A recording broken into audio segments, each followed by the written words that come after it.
Hello, and welcome to this evening's journey through time. Tonight, we'll unfold another page of history and listen closely to the voices it left behind. Maybe you're lying in bed, phone screen dimmed, or maybe you've simply chosen to let the past keep you company for a while. Where are you joining me from tonight? Leave a comment if you'd like. I always enjoy hearing about your corner of the world and what time it is for you. If you find comfort in slow, thoughtful stories about the people who came before us, I'd be honored if you subscribed. Picture this. Deep within medieval castles, SS officers gather by candlelight performing ritualistic ceremonies.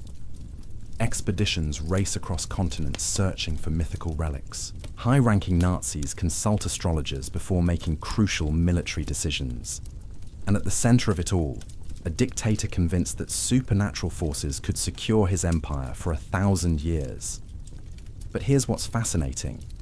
While Hollywood has turned these stories into blockbuster adventures, the reality is far more complex and, in many ways, more bizarre than any movie could capture. Some of these tales are absolutely true, documented in Nazi archives and witness testimonies.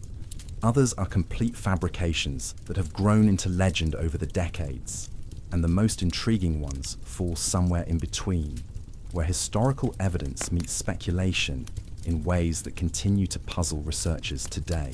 I'm going to take you on a journey through the shadowy intersection of Nazi ideology and occult obsession, where we'll separate documented fact from persistent myth. We'll explore the real expeditions, the actual ceremonies, and the genuine beliefs that influence some of history's most consequential decisions. But more importantly, we'll discover why understanding this strange chapter matters far beyond mere curiosity about the past. Let me give you a preview of what we're about to uncover together. We'll visit Wieselsburg Castle, where Heinrich Himmler transformed a Renaissance fortress into what he called the center of the world, complete with a mysterious crypt that still sends chills down visitors' spines today. We'll follow Nazi expeditions to Tibet, where SS scientists searched for evidence of an ancient Aryan master race, bringing back footage and artifacts that raise more questions than they answer. And we'll examine Hitler's personal collection of occult objects, including items he believed held supernatural power over life and death. But here's where this gets really interesting. I've spent months researching primary sources, declassified documents, and testimonies from people who were actually there. What I discovered is that the truth about Nazi occultism is simultaneously less sensational and more unsettling than the myths suggest.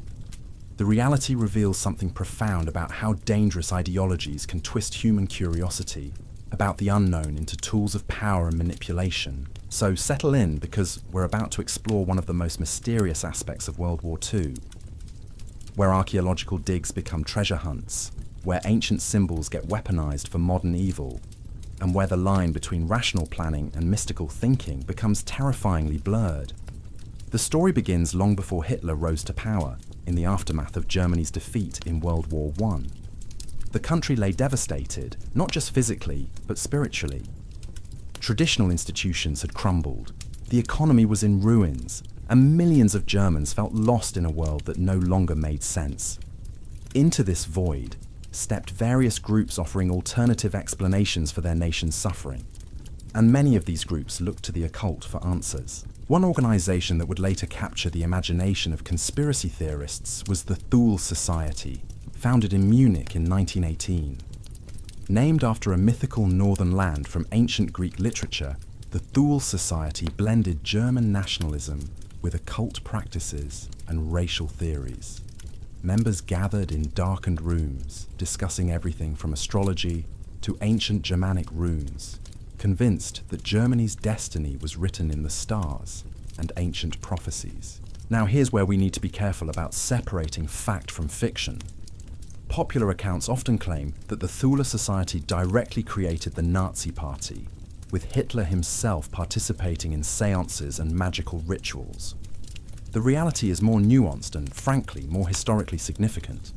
While the Thule Society did provide early financial backing and meeting spaces for what would become the Nazi Party, There's no credible evidence that Hitler was ever a member or participated in their occult activities. However, several early Nazi leaders did have connections to the Thule Society, including Rudolf Hess, who would later become Hitler's deputy. These connections established a pipeline through which occult ideas and symbols could flow into Nazi ideology, even if they were transformed and secularized along the way. The most obvious example of this influence is the swastika itself. Long before the Nazis adopted it, this ancient symbol had been used by various occult groups as a representation of cosmic forces and racial purity. The Thule Society prominently displayed swastikas in their literature and ceremonies, and when the Nazi Party needed a distinctive emblem, they borrowed this symbol along with its supposed mystical significance. But here's what makes this story more complex than simple cause and effect. Hitler himself appears to have been largely skeptical of organized occultism, at least in its traditional forms. Multiple witnesses describe him mocking fortune tellers and expressing contempt for what he saw as superstitious nonsense. Yet paradoxically, he remained deeply attracted to the power that occult symbolism and mystical thinking could wield over others. This contradiction reveals something crucial about how occult ideas functioned within the Nazi movement. For many leaders, these weren't sincere religious beliefs, but rather tools for manipulation and control. The mystical trappings provided an emotional appeal that pure political ideology couldn't match, tapping into deep human desires for meaning, destiny, and connection to something greater than oneself. Consider how this played out in Nazi propaganda. Party rallies weren't just political gatherings, but carefully orchestrated ceremonies designed to create an almost religious experience. The dramatic lighting, the massive symbols, the rhythmic chanting, the processions through darkened streets illuminated by torches, all of these elements borrowed heavily from occult ritual practices, even when stripped of their original spiritual content. The famous Nuremberg rallies in particular were masterpieces of what we might call secular mysticism. Albert Speer, Hitler's architect, and later armaments minister, deliberately designed the rally grounds to evoke ancient temples and sacred spaces. The Cathedral of Light, created by searchlights pointing skyward, wasn't just impressive spectacle, but a calculated attempt to make participants feel they were witnessing something supernatural and historically inevitable. This brings us to one of the most important figures in our story, Heinrich Himmler, the head of the SS, and arguably the Nazi leader most genuinely committed to occult beliefs. Unlike Hitler's pragmatic use of mystical symbolism, Himmler appears to have been a true believer in supernatural forces, ancient prophecies, and racial mysticism. Himmler's office was filled with occult books, and he regularly consulted astrologers and fortune tellers. He believed that the SS were modern knights in an ancient tradition, destined to create a new racial order based on mystical principles. This wasn't just personal eccentricity, but became official SS doctrine, influencing everything from recruitment practices to military strategy. Under Himmler's direction, the SS established the Ahnenerbe, or Ancestral Heritage Foundation, in 1935. Officially described as a research organization dedicated to studying ancient Germanic history, the Ahnenerbe became the primary vehicle for Nazi occult expeditions and pseudo-scientific research. With substantial government funding and academic credentials, the Ahnenerbe sent teams of researchers across the globe searching for evidence to support Nazi racial theories and mystical beliefs. These expeditions weren't small affairs, but major undertakings involving dozens of scientists, photographers, and support staff. The most famous was Ernst Schaffer's expedition to Tibet in 1938 and 1939, which we'll explore in detail shortly. But the Ahnenerbe also sponsored research in Iceland, searching for traces of ancient Aryan settlements, expeditions to the Canary Islands, looking for connections to legendary Atlantis, and archaeological digs across Europe seeking Germanic artifacts. What makes these expeditions particularly fascinating is how they blended legitimate scientific methods with completely unscientific goals. The researchers involved were often credentialed academics who genuinely believed they were advancing human knowledge, even as they pursued theories that modern science recognizes as complete nonsense. This combination of scholarly rigor and mystical thinking created a unique form of pseudoscience that was particularly dangerous because it looked authoritative. When SS researchers published papers claiming to have found evidence of ancient Aryan civilizations or mystical properties in Germanic artifacts, these publications carried the weight of academic institutions and government backing. The psychological appeal of these ideas extended far beyond Nazi leadership circles.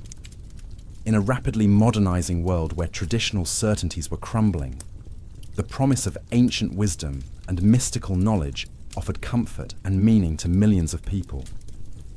The Nazis understood this appeal and exploited it ruthlessly, wrapping their political program in the attractive packaging of spiritual destiny and cosmic significance. But we're just scratching the surface of this strange and troubling story.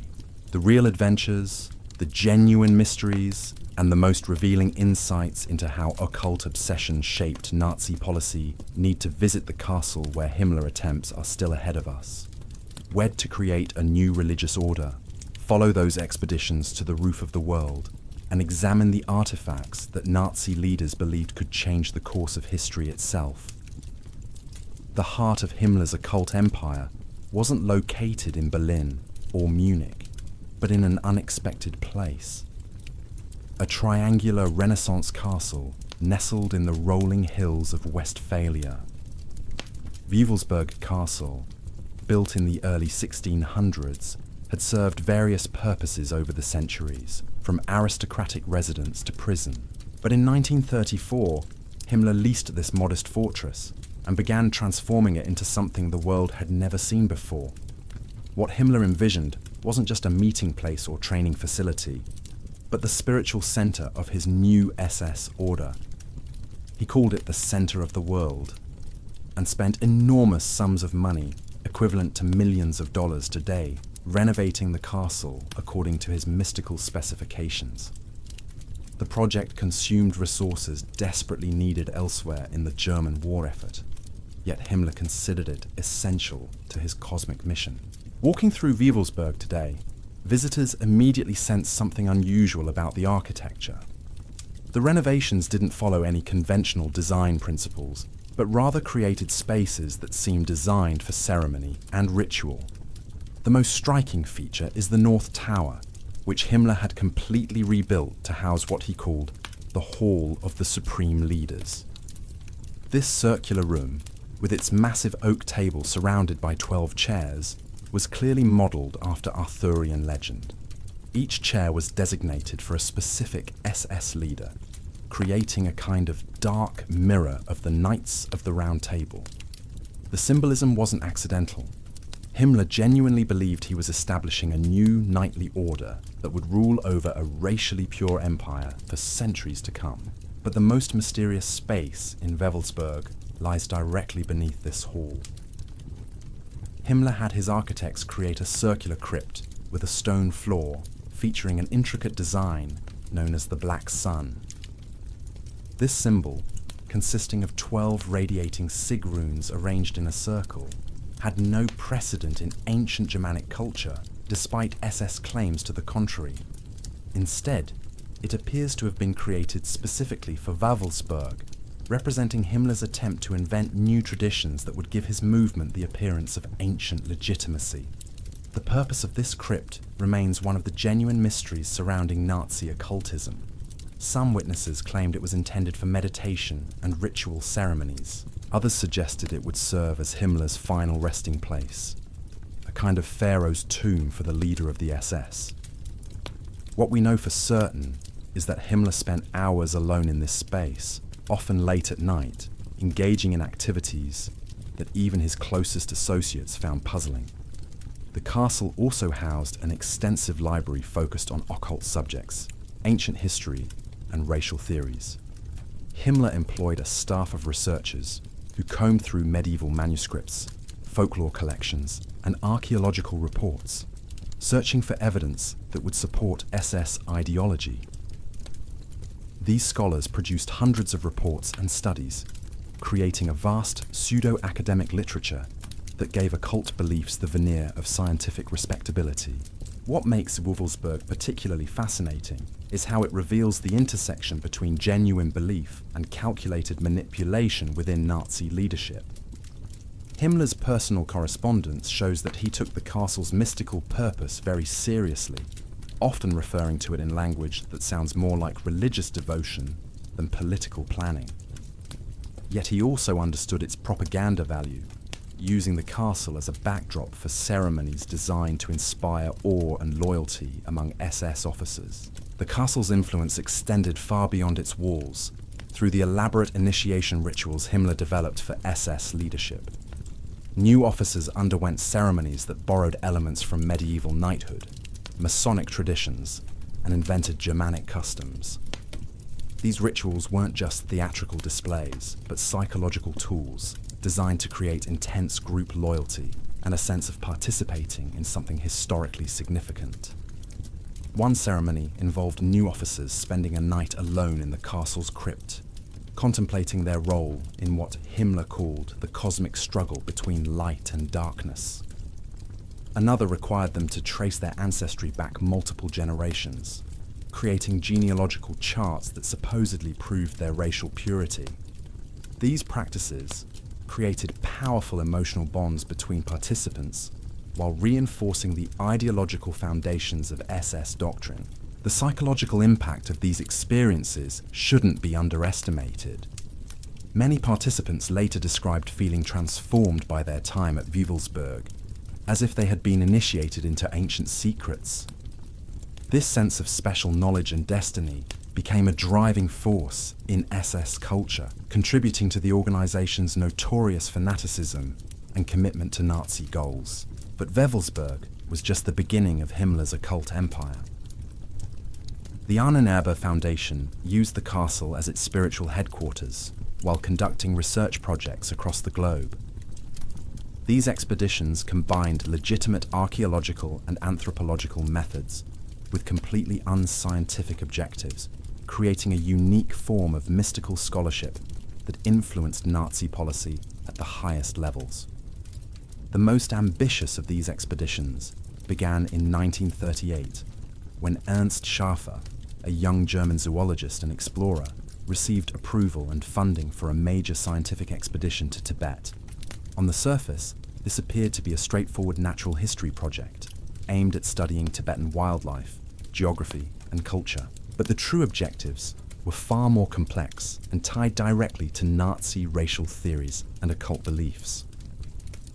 Schäfer's team included some of Germany's most accomplished scientists and explorers. Bruno Beger, an anthropologist, was tasked with measuring and photographing Tibetan people to gather evidence about racial characteristics. Edmund Gehr, a geophysicist, would study the region's geological features. Karl Wienert, an entomologist, would collect insect specimens, and Hans Hinterstocker would serve as the expedition's photographer and filmmaker, documenting everything they encountered. But the expedition also included members whose scientific credentials were questionable at best. Several participants were chosen specifically for their commitment to Nazi ideology, rather than their academic qualifications.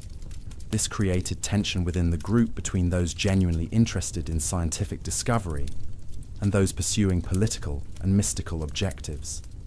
The journey to Tibet took months, requiring complex negotiations with British colonial authorities and Tibetan officials. The team traveled through India, navigating bureaucratic obstacles and logistical challenges that would have defeated a less determined group. When they finally reached Tibet in early 1939, they found themselves in a land that seemed to exist outside of time, where ancient traditions persisted largely unchanged for centuries. What they discovered there would fuel decades of speculation and conspiracy theories. The Tibetan spiritual traditions, with their emphasis on hidden knowledge, reincarnation, and psychic powers, seemed to confirm many Nazi beliefs about the existence of supernatural forces. The expedition members were particularly intrigued by accounts of advanced spiritual practices that allegedly allowed practitioners to develop extraordinary mental abilities. Bieger's anthropological work focused on measuring skull dimensions and facial features, attempting to find evidence for Nazi theories about racial hierarchies. He photographed hundreds of Tibetans and collected detailed measurements, creating a database that he believed would prove connections between Tibetans and ancient Aryan peoples. These studies, while methodologically rigorous by the standards of the time, were based on completely false assumptions about the relationship between physical characteristics and cultural achievement. The expedition's most controversial aspect involved their interactions with Tibetan religious leaders. Several team members claimed to have witnessed demonstrations of supernatural powers, including levitation, telepathy, and the ability to generate intense heat through meditation. While these accounts were almost certainly exaggerated or misunderstood, they became part of Nazi lore about the expedition's discoveries. The team also collected thousands of artifacts, including religious texts, ritual objects, and artwork. Many of these items were shipped back to Germany, where they became part of the Ahnenerbe's research collection. Some artifacts allegedly contained ancient wisdom that could be decoded to reveal advanced scientific knowledge, though no credible evidence has ever been found to support these claims. Perhaps most significantly, the expedition produced extensive film footage and photographs that documented their journey and discoveries. This visual record became a powerful propaganda tool, showing German audiences that their scientists were making groundbreaking discoveries in the most remote corners of the world. The footage suggested that Nazi researchers had access to ancient secrets that other nations couldn't reach, reinforcing beliefs about German superiority and destiny. The expedition's return to Germany in August 1939 coincided with the outbreak of World War II, cutting short plans for follow-up missions and detailed analysis of their findings. However, the Tibet expedition became legendary within Nazi circles, spawning numerous rumors about secret knowledge and mystical discoveries that supposedly gave Germany strategic advantages in the coming conflict. These rumors were encouraged by the expedition members themselves, who found that mysterious hints about their discoveries enhanced their status within the Nazi hierarchy. Rather than simply reporting their actual findings, they cultivated an air of mystery that allowed others to project their own fantasies and expectations onto the expedition's results. The psychological appeal of these stories extended far beyond Nazi leadership. In a world increasingly dominated by industrial warfare and technological advancement, the idea that ancient wisdom might still hold the keys to power offered comfort and meaning to people struggling to understand their place in history. The Tibet expedition became a symbol of Germany's supposed connection to timeless truths that transcended modern limitations. But the expedition's real significance lay not in any mystical discoveries, but in how it demonstrated the Nazi regime's willingness to invest enormous resources in projects based on ideological rather than practical considerations. The money, personnel, and diplomatic effort devoted to the Tibet expedition could have been used for genuine scientific research or military preparation. Yet Nazi leaders considered the search for racial validation and occult knowledge to be equally important priorities. This pattern would repeat itself throughout the war years as Nazi resources were diverted to increasingly desperate searches for supernatural solutions to military and political challenges. The regime that had begun by promising rational, scientific solutions to Germany's problems gradually descended into a world of magical thinking and desperate mysticism as reality refused to conform to ideological expectations. The search for supernatural power wasn't limited to distant expeditions and castle ceremonies. Some of the most persistent legends surrounding Nazi occultism center on Hitler's alleged obsession with ancient relics, particularly objects that medieval tradition claimed possessed divine or magical properties. Among these, no artifact captures the imagination quite like the Spear of Destiny, also known as the Holy Lance. According to Christian legend, this was the spear that pierced Christ's side during the crucifixion, and over the centuries it had accumulated a reputation for granting victory to whoever possessed it. Charlemagne supposedly carried it into battle, as did various Holy Roman emperors. By the 20th century, the spear resided in the Hofburg Palace in Vienna, where it had become a popular tourist attraction and symbol of Austrian heritage.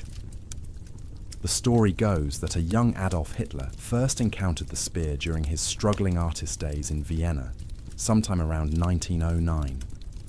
Standing before the display case in the palace treasury, he allegedly experienced a profound mystical revelation, sensing that this ancient weapon held the key to his future destiny. According to this tale, Hitler became convinced that possessing the spear would make him invincible, and from that moment forward, his entire political career was secretly driven by a desire to claim this legendary artifact. Now, here's where we need to separate Hollywood drama from historical reality. While Hitler did spend time in Vienna during his youth, and while he certainly visited museums and cultural sites, there's no contemporary evidence that he had any special interest in the Holy Lance during this period. The dramatic story of his mystical encounter appears to have been invented decades later by writers seeking to add supernatural elements to Hitler's biography. However, the spear story contains a kernel of historical truth. When Germany annexed Austria in 1938, Hitler did indeed order that the Habsburg imperial regalia, including the Holy Lance, be transferred to Nuremberg. This wasn't necessarily because of personal mystical beliefs, but rather as part of a broader propaganda strategy to position Nazi Germany as the successor to the Holy Roman Empire. The symbolism was powerful. The artifacts that had once legitimized medieval German emperors now resided in the city, where Nazi rallies proclaimed a new 1,000-year Reich. But Hitler's relationship with ancient artifacts was more complex than simple treasure hunting. His personal art collection, which grew enormously during the war years, included numerous items with alleged supernatural significance. Some of these were acquired through legitimate purchases, others through questionable deals with desperate collectors, and still others were simply looted from occupied territories. One particularly intriguing acquisition was a collection of medieval manuscripts that supposedly contained alchemical formulas and magical instructions. These texts, many of them beautifully illuminated works from monastery libraries, were studied by Nazi researchers looking for hidden scientific knowledge. The assumption was that medieval alchemists had discovered principles that modern science had forgotten, and that decoding their symbolic language might reveal advanced technologies or supernatural techniques. The reality, of course, was far less exciting. Medieval alchemical texts were indeed sophisticated works, but they represented early attempts to understand chemistry and natural philosophy, rather than magical instruction manuals. Nazi researchers, approaching these documents with predetermined conclusions, often found confirmation of their theories through creative interpretation, rather than genuine discovery. This pattern of finding what they wanted to find characterized much of Nazi occult research. When archaeologists working for the Ahnenerbe excavated Germanic sites, they consistently reported discoveries that seemed to confirm theories about Aryan superiority and ancient advanced civilizations. When anthropologists measured skull dimensions, their data somehow always supported existing racial hierarchies. When linguists studied ancient texts, they found evidence of mystical knowledge that justified Nazi ideology. The psychological mechanisms behind this self-deception reveal something important about how extremist movements use pseudoscience to validate their beliefs. By creating institutions that looked scholarly and employing researchers with legitimate credentials, the Nazis gave their mystical ideas the appearance of scientific authority. This wasn't necessarily conscious fraud, though certainly some participants knew they were manipulating evidence. More often, it represented the human tendency to see patterns and connections that support our existing beliefs while ignoring contradictory information. This brings us to one of the most genuinely mysterious aspects of Nazi occultism: The role of astrology in military decision-making. Unlike some of the more sensational claims about Nazi mysticism, there's solid documentary evidence that several high-ranking Nazi leaders, including Hitler himself, consulted astrologers when making important decisions. The most prominent of these advisors was Karl Ernst Kraft, a Swiss astrologer who gained access to Nazi leadership circles through a combination of accurate predictions and skillful self-promotion. Kraft had correctly forecast an attempt on Hitler's life in November 1939, predicting not just the attack, but its approximate timing and location. This success earned him a reputation as a genuine prophet and opened doors to the highest levels of the Nazi hierarchy. Kraft's influence peaked during the early war years, when German victories seemed to confirm his optimistic predictions about Nazi destiny. He prepared detailed astrological charts for military operations, analyzed the birth charts of enemy leaders to predict their actions, and advised on timing for major political announcements. His reports were taken seriously enough to influence actual policy decisions, including the timing of military offensives and diplomatic initiatives. But Kraft's story also illustrates the dangerous instability of relying on supernatural guidance for practical decisions. As the war turned against Germany, his predictions became increasingly inaccurate, leading to growing skepticism among his patrons. His attempts to maintain credibility through increasingly elaborate explanations for failed prophecies only highlighted the fundamental unreliability of astrological methods. The astrologer's downfall came when he began predicting German defeat, apparently based on his honest reading of celestial signs rather than political expediency. This truth-telling earned him a one-way ticket to a concentration camp, where he died in 1945. His fate demonstrated that even within a regime obsessed with mystical thinking, practical political considerations ultimately trumped supernatural beliefs. Other astrologers and fortune-tellers played smaller but still significant roles in Nazi decision-making. Himmler regularly consulted a Finnish masseur named Felix Kirsten, who combined physical therapy with mystical advice. Rudolf Hess, Hitler's deputy, was known to seek guidance from various occult practitioners before making important decisions. Even Hermann Goering, despite his reputation for pragmatic ruthlessness, reportedly consulted astrologers about military strategy. These practices weren't necessarily signs of personal gullibility, but often represented attempts to gain psychological advantages over rivals and enemies. In a political system where personal access to Hitler determined power and influence, claiming special insight into cosmic forces could be a valuable currency.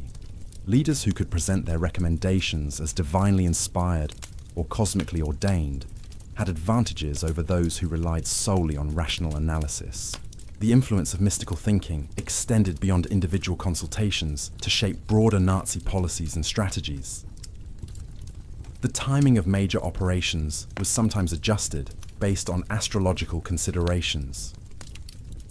Propaganda campaigns incorporated astrological themes to appeal to popular beliefs. Even practical matters like industrial production schedules occasionally reflected mystical rather than purely economic thinking. This raises important questions about the relationship between rational planning and irrational beliefs within the Nazi regime. How could a movement that claimed to represent scientific racism and technological advancement simultaneously embrace medieval superstitions and magical thinking? The answer reveals something profound about the nature of extremist ideologies and their relationship to truth. Nazi ideology wasn't really about empirical facts or logical consistency, but rather about creating a compelling narrative that justified predetermined conclusions. Within this framework, any source of information that supported the desired story was welcome, whether it came from rigorous scientific research, creative interpretation of historical evidence, or pure mystical revelation. The movement's relationship to truth was fundamentally instrumental. Ideas were valuable not because they were accurate, but because they were useful for advancing Nazi goals. This instrumental approach to knowledge created a unique intellectual environment where rigorous methodology coexisted with complete fantasy. Nazi researchers could employ sophisticated techniques and advanced equipment while pursuing objectives that were fundamentally unscientific. They could produce detailed reports and impressive documentation while reaching conclusions that had no basis in reality. The consequences of this approach extended far beyond academic curiosity. When political leaders make decisions based on mystical rather than practical considerations, the results can be catastrophic for entire populations. The resources devoted to occult research and mystical projects represented not just wasted opportunities, but active harm to German society and the world. As the war progressed and German prospects dimmed, the regime's reliance on supernatural solutions became increasingly desperate and divorced from reality. Military strategies were developed based on prophecies rather than intelligence reports. Industrial resources were diverted to projects that promised magical rather than practical benefits. Political decisions reflected wishful thinking rather than strategic analysis. The final years of the Nazi regime witnessed an acceleration of mystical thinking as traditional sources of power and legitimacy crumbled. When rational analysis suggested inevitable defeat, occult alternatives became more attractive to leaders unwilling to face reality. This pattern would reach its climax in the bizarre final months of the Third Reich, when Hitler's bunker became a center of desperate mystical speculation about supernatural interventions that might still save the regime. But we're not quite ready for that apocalyptic finale. First, we need to explore the most ambitious Nazi occult project of all: the systematic attempt to rewrite human history itself through archaeological expeditions that spanned continents and consumed enormous resources. These weren't casual treasure hunts, but carefully planned operations designed to find physical evidence for Nazi racial theories and mystical beliefs about human origins. The scope of these expeditions was truly staggering, reaching from the Arctic Circle to the deserts of North Africa, from the mountains of South America to the islands of the Mediterranean. Each expedition was justified by elaborate theories about ancient Aryan civilizations that had supposedly once ruled the world before being destroyed by racial mixing and cultural degeneration. The goal wasn't just to find interesting artifacts, but to reconstruct an entirely new version of human history that would validate Nazi ideology and inspire future generations of believers. These archaeological expeditions reveal perhaps the most systematic attempt in history to use science as a weapon against truth itself. The Ahnenerbe didn't just want to find artifacts, they wanted to rewrite the entire story of human civilization to place Germanic peoples at the center of all historical achievement. The expeditions began modestly enough in the mid-1930s with excavations in Germany itself. SS archaeologists dug at sites across the Reich, searching for evidence of ancient Germanic greatness. But what they found consistently contradicted their theories. Instead of advanced Aryan civilizations, they uncovered evidence of diverse cultural influences and gradual technological development.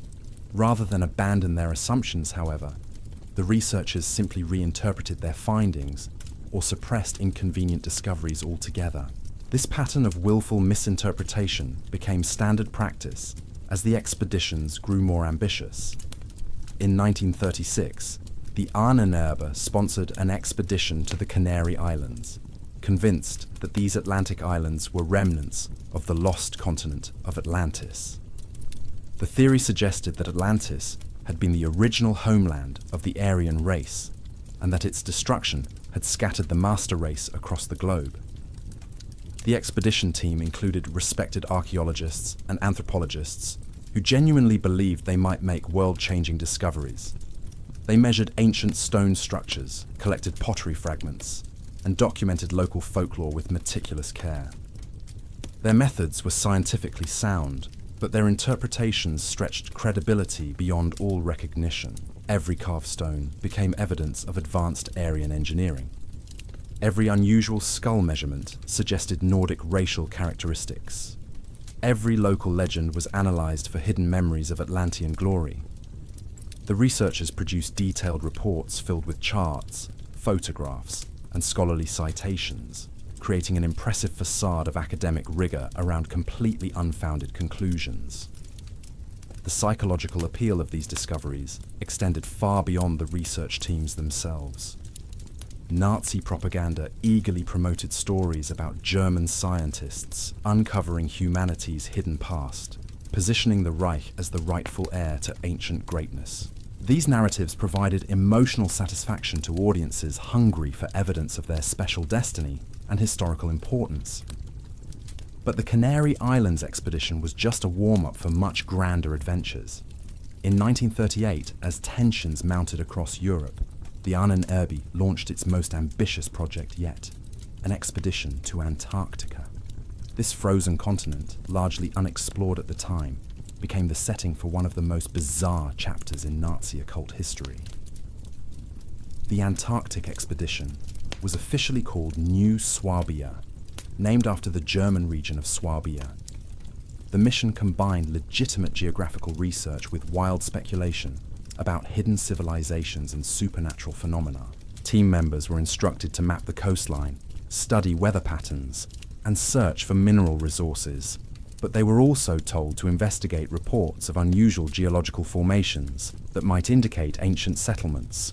The expedition ships carried not just scientific equipment but also ceremonial objects and mystical texts. Some team members later claimed they discovered entrance to vast underground caverns, though no physical evidence of these alleged findings has ever been produced. Others reported strange atmospheric phenomena and unexplained readings on their instruments, though these accounts grew more elaborate with each retelling. What makes the Antarctic expedition particularly fascinating is how it demonstrates the intersection between genuine exploration and complete fantasy within Nazi thinking. The expedition did produce valuable geographical data and contributed to scientific understanding of polar regions. Simultaneously, it generated wild stories about secret Nazi bases and hidden entrances to hollow Earth civilizations that persist in conspiracy theories today. The most persistent legends claim that the expedition discovered a vast underground world populated by advanced beings who shared Nazi racial theories. According to these tales, the expedition established secret bases that continued operating throughout the war and beyond, serving as refuges for Nazi leaders and launching points for post-war activities. While these stories have no factual basis whatsoever, they reveal the powerful psychological appeal of hidden knowledge and secret power that characterized Nazi mystical thinking. The Antarctic expedition ended abruptly with the outbreak of war, but its legacy lived on in Nazi imagination. Throughout the conflict, rumors circulated about secret weapons being developed in polar laboratories and mystical knowledge being extracted from ancient ice formations. These stories provided comfort and hope to true believers even as military reality grew increasingly grim. Meanwhile, other Ahnenerbe expeditions continued their work across occupied Europe. Teams of archaeologists followed advancing German armies, racing to excavate sites before they might be damaged by combat. These expeditions had official priority for transportation and supplies, demonstrating how seriously Nazi leadership took their historical research mission. In occupied France, SS researchers excavated Celtic sites, searching for evidence of ancient Germanic influence. They found sophisticated Iron Age settlements and remarkable artistic achievements, but consistently interpreted these discoveries as proof of Nordic racial superiority rather than evidence of diverse cultural development. Local French archaeologists were either excluded from the work entirely or forced to collaborate with interpretations that violated their professional integrity. Similar patterns emerged across occupied territories. In Poland, Nazi archaeologists focused on sites that might demonstrate Germanic settlement in supposedly Slavic regions. In the Netherlands, they searched for evidence of ancient tribal connections to German peoples. In Norway, they investigated runic inscriptions and medieval artifacts. seeking confirmation of mystical Nordic traditions. Each expedition produced carefully documented reports that looked scientifically authoritative to casual observers. The researchers employed sophisticated techniques, used precise measurement tools, and followed established archaeological protocols. Their photographs were professionally composed, their charts were meticulously drawn, and their conclusions were supported by extensive footnotes and references.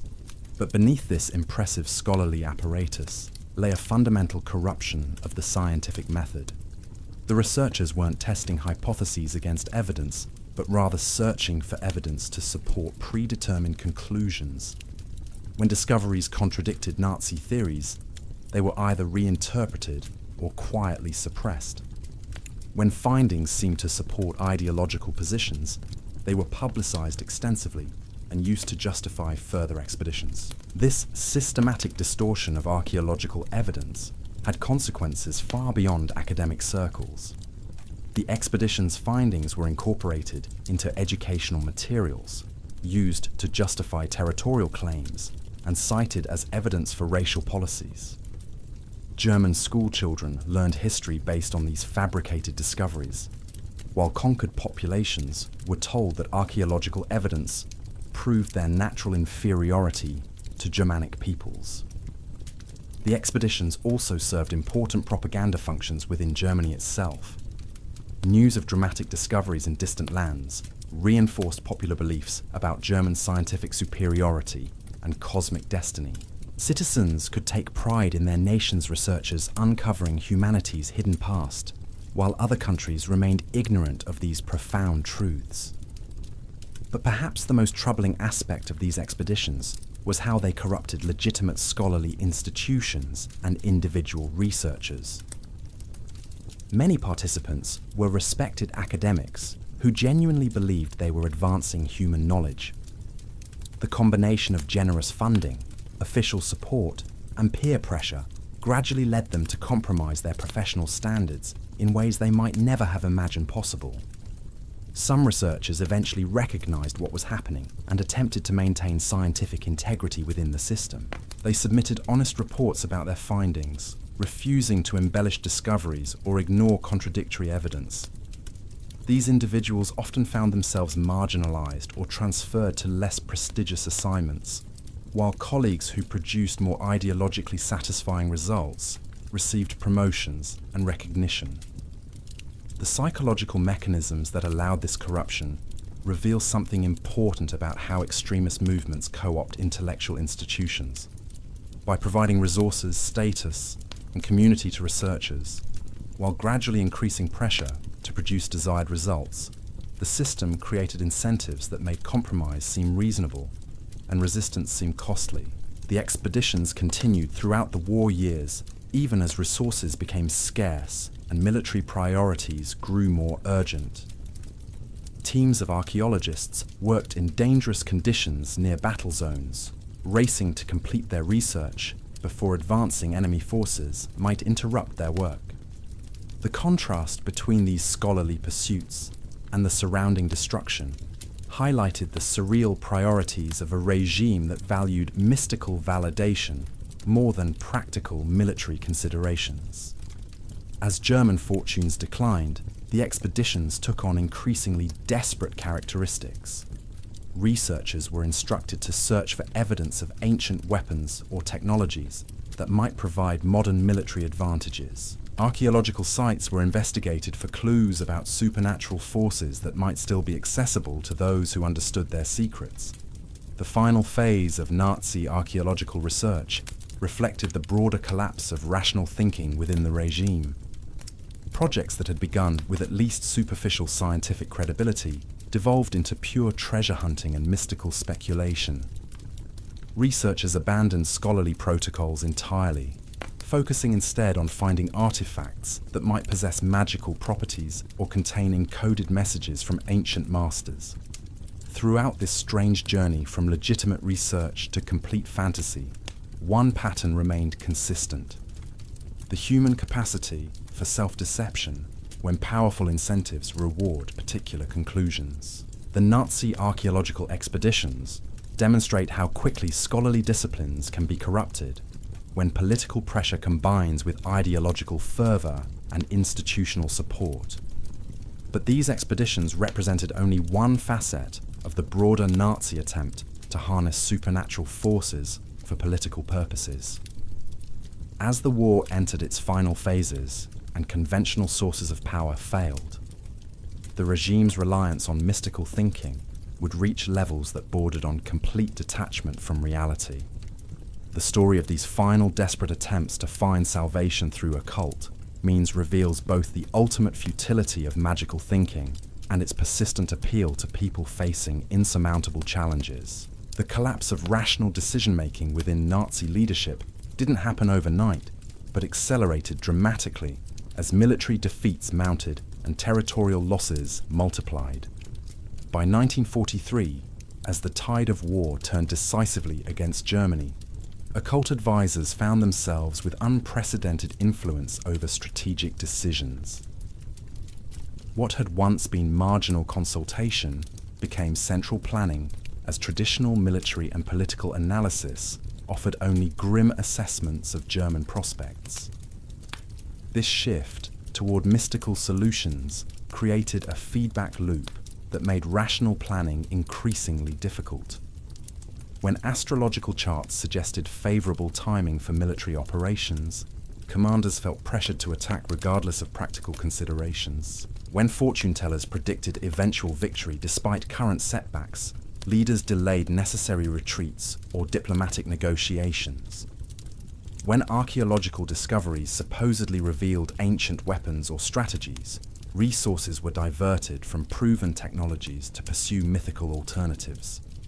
The human cost of these decisions was enormous, though it would take years for historians to fully document how mystical thinking contributed to military disasters and prolonged suffering. Battles were fought at astrologically auspicious moments rather than tactically advantageous ones. Defensive positions were abandoned because prophecies suggested better fortune elsewhere. Entire army groups received orders based on supernatural guidance rather than strategic analysis. But the most revealing aspect of this descent into magical thinking wasn't its military consequences, but what it revealed about the psychological foundations of the Nazi movement itself. When faced with evidence that their core beliefs about racial superiority and historical destiny were false, true believers didn't abandon their ideology, but instead searched for supernatural explanations that might preserve their worldview intact. This pattern would reach its ultimate expression in the final months of the war, when Hitler's underground bunker became a center of increasingly desperate occult speculation. But before we descend into that apocalyptic finale, we need to understand how the regime's mystical obsessions had already begun reshaping German society in ways that would outlast the war itself and continue influencing popular culture for decades to come. The transformation of German society under Nazi mystical influence extended far beyond government circles and elite archaeological expeditions. By the early 1940s, occult themes had permeated popular culture, educational systems, and everyday life in ways that most ordinary Germans barely recognized. This cultural shift represented perhaps the most successful aspect of Nazi occult strategy, creating a population predisposed to accept supernatural explanations for political events and historical developments. German schools began incorporating mystical elements into their curricula through subjects that appeared perfectly legitimate on the surface. History classes emphasized ancient Germanic achievements while downplaying other civilizations' contributions. Geography lessons included speculation about lost continents and ancient migration patterns that supposedly explained modern racial distributions. Even mathematics instruction occasionally featured problems involving runic calculations and astronomical alignments that had allegedly guided ancient Germanic tribes. These educational changes didn't happen through dramatic announcements or obvious propaganda, but through subtle modifications to existing textbooks and teaching materials. Publishers gradually replaced standard historical accounts with versions that emphasized mystical themes and supernatural causation. Teachers received training that presented these changes as advances in scholarly understanding, rather than ideological manipulation. The result was a generation of students who grew up thinking that supernatural forces naturally influenced historical events. For them, the idea that ancient artifacts might possess special powers, or that astrological considerations should guide political decisions, seemed perfectly reasonable. This cultural foundation would prove remarkably durable, persisting long after the Nazi regime itself had disappeared. Popular entertainment reflected and reinforced these mystical themes through films, novels, and radio programs that presented occult ideas as established facts rather than speculative fiction. German cinema of the 1930s and early 1940s featured numerous adventure stories about archaeological discoveries and ancient mysteries, many of them directly inspired by Ahnenerbe expeditions and research projects. These entertainment productions were remarkably sophisticated in their presentation of mystical themes. Rather than crude propaganda pieces, they were often compelling adventure stories that happened to reinforce Nazi ideological positions. Audiences could enjoy exciting narratives about treasure hunters and ancient secrets, while unconsciously absorbing messages about racial superiority and supernatural destiny. The film industry's treatment of occult themes reveals how effectively Nazi cultural strategy operated through entertainment rather than obvious political messaging. Viewers weren't lectured about the importance of mystical thinking, but were instead presented with exciting stories that made such thinking seem natural and appealing. This approach proved far more persuasive than direct propaganda could ever have been. Radio programming followed similar patterns, featuring serialized adventure stories about German explorers discovering ancient civilizations and unlocking cosmic secrets. These programs often incorporated sound effects and musical themes that evoked mystery and supernatural atmosphere, creating immersive experiences that made mystical ideas seem vivid and immediate. The publishing industry embraced occult themes with equal enthusiasm, producing hundreds of books about ancient mysteries, lost civilizations, and supernatural phenomena. Many of these publications maintained scholarly pretenses, featuring footnotes, bibliographies, and academic-sounding language that gave mystical speculation the appearance of serious research.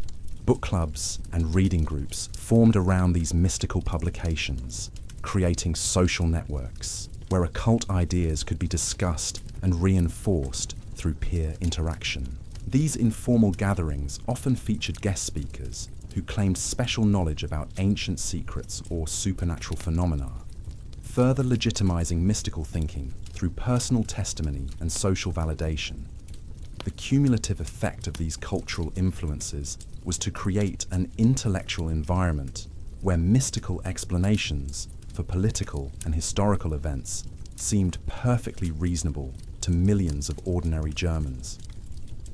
When Nazi leaders made decisions based on astrological advice or archaeological speculation, the public was already prepared to accept such approaches as legitimate forms of knowledge. This cultural preparation proved crucial during the war years, when increasingly desperate military situations required explanations that preserved faith in ultimate German victory.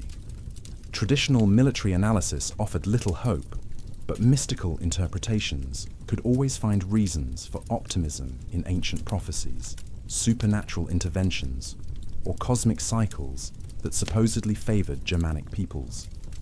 The regime's cultural strategy also created powerful emotional bonds between citizens and mystical themes that transcended rational political considerations. People who had grown up with stories about ancient Germanic greatness and supernatural destiny weren't just intellectually committed to these ideas, but emotionally invested in their truth.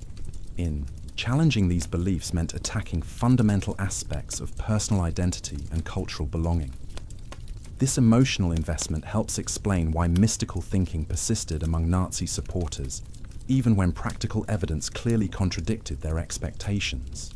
Belief in supernatural forces and ancient wisdom provided psychological comfort and meaning that rational analysis couldn't match, especially during periods of crisis and uncertainty. The international implications of Nazi mystical culture extended far beyond Germany's borders through cultural exchange programs, academic conferences, and publishing relationships that spread occult ideas throughout Europe and beyond. German scholars presented papers at international meetings where they discussed their archaeological discoveries and historical theories, often to audiences who had no awareness of the ideological agenda behind their research. These international contacts created networks of scholars and intellectuals who became inadvertent promoters of Nazi mystical themes in their own countries. University professors who had attended German conferences returned home with new ideas about ancient civilizations and racial development that gradually influenced their own teaching and research. Publishing houses in neutral countries began translating German books about mystical archaeology and ancient mysteries, spreading Nazi occult theories to audiences who might have rejected obvious political propaganda. These translations often omitted the most explicit ideological content while preserving the underlying assumptions about racial hierarchy and supernatural causation. The result was a gradual internationalization of Nazi mystical thinking that operated independently of official diplomatic channels or military conquest. Ideas that had been developed to support German political objectives found new audiences who embraced them for their apparent scholarly merit or entertainment value. This international diffusion of Nazi occult themes would have lasting consequences that extended well beyond the war years. Popular culture throughout the Western world absorbed elements of Nazi mystical thinking, often without recognizing their ideological origins. Adventure films, fantasy novels, and even academic discussions of ancient history incorporated themes and assumptions that had originally been developed to support Nazi racial theories. The persistence of these cultural influences reveals something important about how extremist ideologies can outlive the political movements that created them. Ideas that seem obviously false or morally repugnant in their original context can survive and spread when separated from their political origins and presented as entertainment or scholarly speculation. But the most significant long-term impact of Nazi mystical culture was its effect on popular attitudes toward the relationship between knowledge and authority. By successfully presenting mystical speculation as legitimate scholarship, the regime created lasting skepticism about the ability of rational analysis to provide definitive answers to important questions. This skepticism opened space for alternative forms of knowledge that claimed access to hidden truths unavailable through conventional research methods. Ancient wisdom, supernatural revelation, and intuitive understanding could all claim equal validity with scientific investigation, creating an intellectual environment where any sufficiently confident assertion might be accepted as truth. The educational and cultural changes implemented by the Nazi regime didn't disappear when Germany surrendered in 1945. Many teachers continued using modified textbooks that emphasized mystical themes. Publishers kept producing books about ancient mysteries and supernatural phenomena. Film studios continued making adventure stories that presented occult ideas as plausible explanations for historical events. This cultural continuity meant that post-war generations grew up with many of the same mystical assumptions that had characterized Nazi ideology, even though the explicit political content had been removed.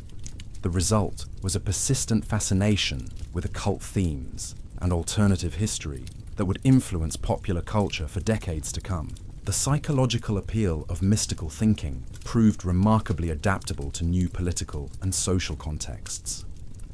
Ideas that had originally been developed to support Nazi racial theories found new applications in Cold War conspiracy theories, New Age spirituality, and contemporary alternative history movements. This adaptability reveals something profound about the human attraction to mystical explanations for complex phenomena.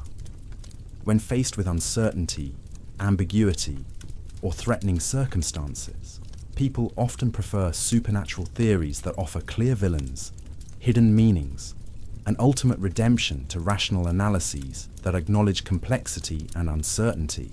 The Nazi exploitation of these psychological tendencies created templates for mystical thinking that could be applied to virtually any situation where people felt powerless or confused. The specific content might change, but the underlying structure remained constant. Secret knowledge exists that explains everything. Special individuals have access to this knowledge, and those who accept these revelations will ultimately triumph over their enemies. Understanding these patterns becomes crucial for recognizing how mystical thinking continues to influence contemporary political and cultural movements. The specific symbols and stories may differ, but the psychological mechanisms remain remarkably similar to those that allowed Nazi occult ideas to gain such widespread acceptance during the 1930s and 1940s. As we prepare to explore the final, desperate phase of Nazi mystical thinking, when rational decision-making collapsed entirely under the weight of supernatural speculation, it's important to recognize that these weren't merely historical curiosities, but examples of persistent human tendencies that continue to shape our world today. The lessons learned from studying Nazi occultism extend far beyond understanding a particular historical period. They reveal fundamental truths about how extremist movements exploit human psychology, how institutions can be corrupted through gradual compromise, and how mystical thinking can serve as both symptom and cause of political and social breakdown. The story we're about to conclude demonstrates what happens when these tendencies reach their logical extreme, creating a feedback loop of delusion and desperation that ultimately destroys the very people it claims to serve. But first, we need to witness the final act of this strange drama, where the underground bunkers of a collapsing regime became the setting for humanity's most desperate attempt to find salvation through supernatural means. The final months of World War II witnessed an unprecedented collapse of rational decision-making within Nazi leadership circles, as military defeats and territorial losses created a psychological crisis that traditional political thinking couldn't address. With conventional sources of hope exhausted, the regime's remaining leaders turned increasingly to mystical advisors and supernatural explanations for their desperate circumstances.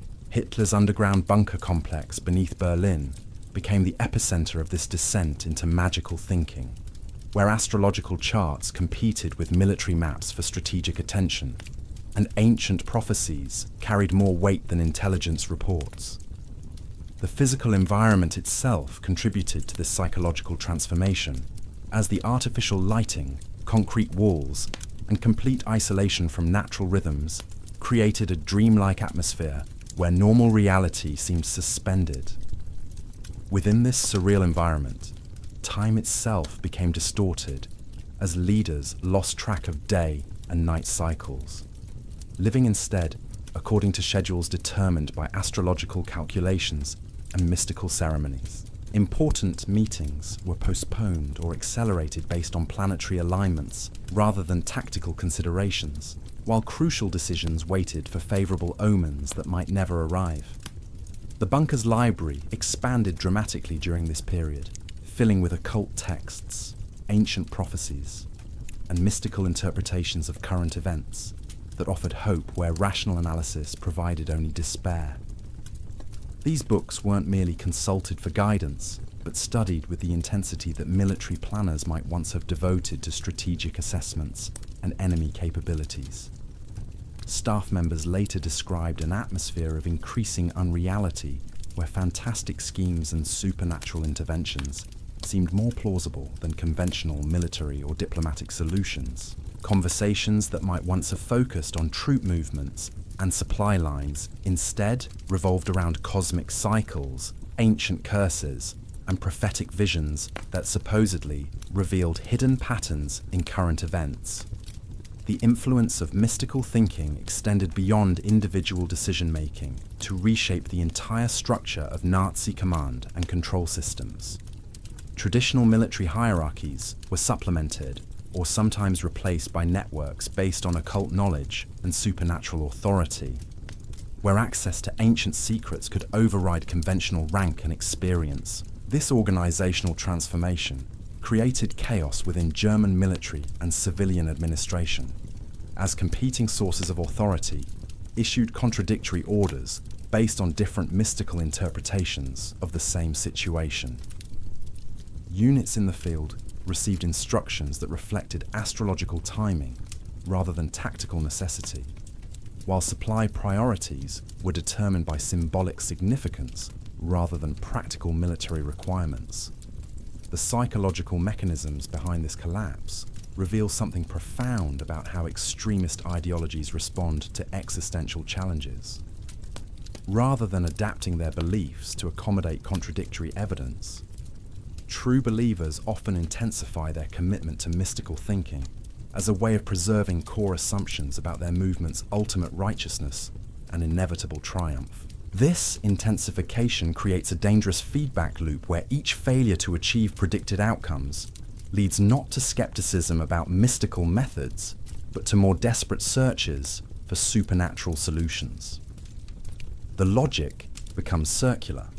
If mystical guidance hasn't produced victory yet, it must be because the wrong techniques are being used or insufficient commitment is being demonstrated. The bunker period witnessed increasingly elaborate attempts to contact supernatural forces that might intervene on Germany's behalf, including seances designed to communicate with deceased Nazi heroes, rituals intended to invoke ancient Germanic deities, and ceremonies aimed at activating mystical properties supposedly contained in various artifacts and symbols. These activities weren't conducted secretly, but became central to the bunker's daily routine, with high-ranking officials participating in occult practices that would have seemed absurd to them just months earlier. The transformation wasn't sudden, but gradual, as each small compromise with mystical thinking made the next step seem reasonable and necessary. The international implications of this mystical collapse extended far beyond Germany's borders, as diplomatic communications increasingly reflected supernatural rather than political considerations. Neutral countries received German proposals that made sense only within occult frameworks that foreign diplomats couldn't understand or take seriously. Military allies found themselves dealing with German commands and strategic assessments that seemed to have no connection to battlefield realities, making coordination increasingly difficult and ultimately impossible. The breakdown of rational communication accelerated Germany's isolation and contributed directly to the regime's final collapse.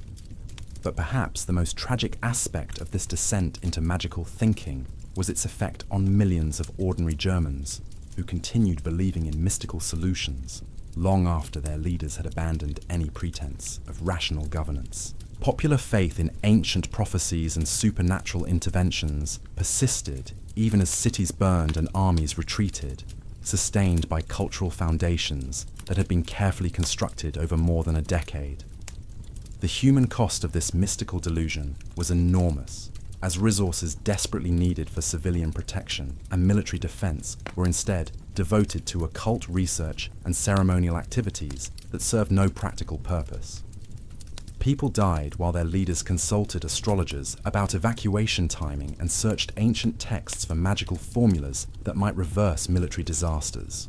Yet even in the face of complete strategic collapse, the appeal of mystical thinking remained powerful enough to sustain hope among true believers who couldn't accept that their movement's fundamental assumptions about destiny and superiority might be false.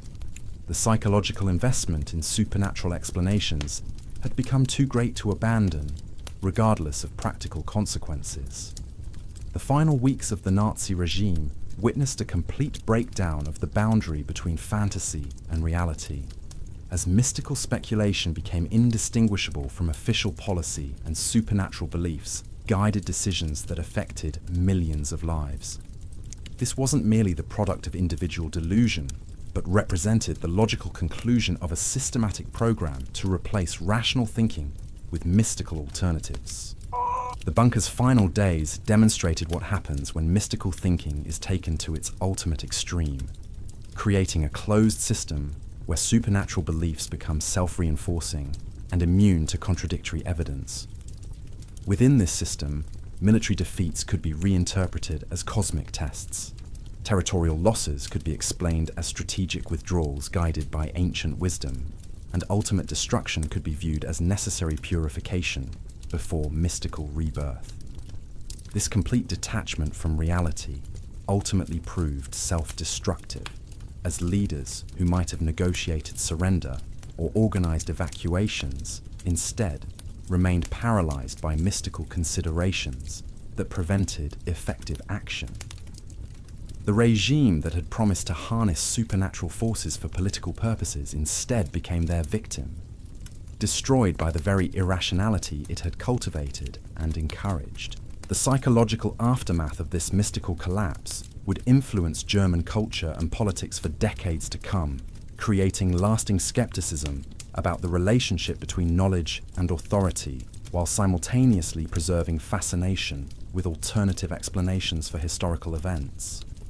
The ideas that had seemed so compelling during the regime's rise to power didn't simply disappear, but adapted to new circumstances and found new audiences in the post-war world. Understanding this transformation helps explain how mystical themes from the Nazi period continued to influence popular culture, conspiracy theories, and alternative history movements long after the regime itself had been defeated. The psychological appeal of secret knowledge and supernatural power proved more durable than the political movement that had originally promoted these ideas. The legacy of Nazi occultism thus extends far beyond its immediate historical context to reveal persistent human tendencies that continue to shape contemporary political and cultural movements. The specific symbols and stories may change, but the underlying psychological mechanisms remain remarkably consistent across different times and places. As we conclude this exploration of one of history's strangest chapters, the lessons learned from Nazi mystical thinking become more relevant than ever in an age of information abundance and institutional skepticism. The same psychological vulnerabilities that allowed occult ideas to flourish in 1930s, Germany continue to exist today, waiting for movements that understand how to exploit human desires for meaning, certainty, and special knowledge in times of crisis and uncertainty. The story of Nazi occultism ultimately serves as both historical documentation and contemporary warning, reminding us that the boundary between rational and mystical thinking is more fragile than we might prefer to believe. When that boundary breaks down, the consequences extend far beyond individual delusion to reshape entire societies and determine the fate of millions of people who never chose to participate in the mystical experiment that ultimately consumed them. The strange saga of Nazi occultism didn't end with Hitler's death in his Berlin bunker. In fact, some of the most persistent mysteries surrounding the Third Reich's supernatural obsessions only deepened after Germany's surrender in May 1945. As Allied forces swept across occupied Europe, they discovered caches of artifacts, documents, and installations that revealed the true scope of Nazi mystical activities, while simultaneously giving birth to new legends that would captivate conspiracy theorists for generations to come. When American troops entered Wewelsburg Castle in April 1945, they found a scene that seemed lifted from a Gothic horror novel. The SS had attempted to destroy evidence of their activities, setting fires that damaged much of Himmler's carefully constructed mystical center. But enough remained to provide Allied investigators with their first comprehensive look at the scale of Nazi occult operations. The castle's library contained over 12,000 volumes on subjects ranging from medieval alchemy to Tibetan Buddhism, from Celtic mythology to ancient astronomy. Many of these books were annotated in Himmler's own handwriting, revealing his personal engagement with mystical ideas that went far beyond mere political manipulation. Intelligence officers photographed page after page of his notes, creating an archive that historians are still analyzing today. More intriguing were the ceremonial objects discovered throughout the castle. Elaborately carved wooden staffs, ornate chalices inscribed with runic symbols, and ritual daggers that showed signs of regular use suggested that the SS had indeed conducted genuine occult ceremonies rather than merely studying mystical traditions. The physical evidence contradicted post-war claims by surviving Nazi officials that their interest in the occult had been purely academic or propagandistic. The castle's famous crypt presented investigators with their most puzzling discovery. The black sun symbol embedded in the floor had been partially damaged by the SS retreat, but enough remained to reveal its complex geometric design. More mysterious were the 12 stone pedestals arranged around the symbol's perimeter, each one carved with different runic inscriptions that scholars couldn't immediately decipher. Chemical analysis of stains on the altar-like structure in the crypt's center revealed traces of various organic compounds, including some that appeared to be of human origin. While investigators couldn't determine exactly what ceremonies had taken place in this underground chamber, the physical evidence suggested activities that went beyond simple meditation or symbolic ritual. Perhaps most disturbing were the personnel files discovered in the castle's administrative offices. These documents revealed that SS officers assigned to Wewelsburg underwent psychological evaluations designed to assess their receptivity to mystical thinking and their commitment to supernatural beliefs. The selection process wasn't looking for rational military leaders, but for individuals who could genuinely embrace the castle's occult atmosphere. The files also contained detailed records of the ceremonies conducted at Wewelsburg, including dates, participants, and ritual objectives. These weren't casual gatherings, but carefully planned events that followed elaborate protocols developed over years of experimentation. The documentation suggested a level of systematic occult practice that surprised even investigators who thought they understood the Nazi regime's mystical inclinations. Meanwhile, in occupied Austria, Allied forces made another significant discovery when they located the repositories where Nazi leaders had hidden their most prized artifacts.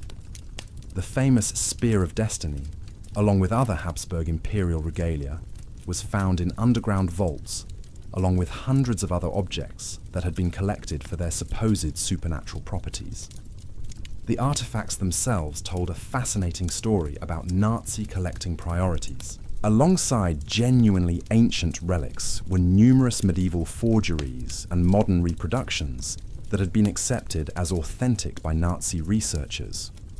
The collection revealed either remarkable gullibility or desperate wishful thinking among supposedly scholarly SS archaeologists. More troubling were the extensive files documenting the provenance of these objects. Many had been stolen from Jewish collectors, confiscated from museums in occupied territories, or acquired through coercive transactions with desperate sellers. The occult collection represented not just mystical obsession, but systematic cultural theft on an unprecedented scale. The post-war fate of these artifacts became its own source of mystery and speculation.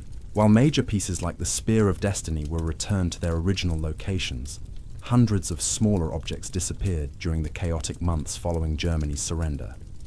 Some were undoubtedly looted by souvenir-hunting soldiers.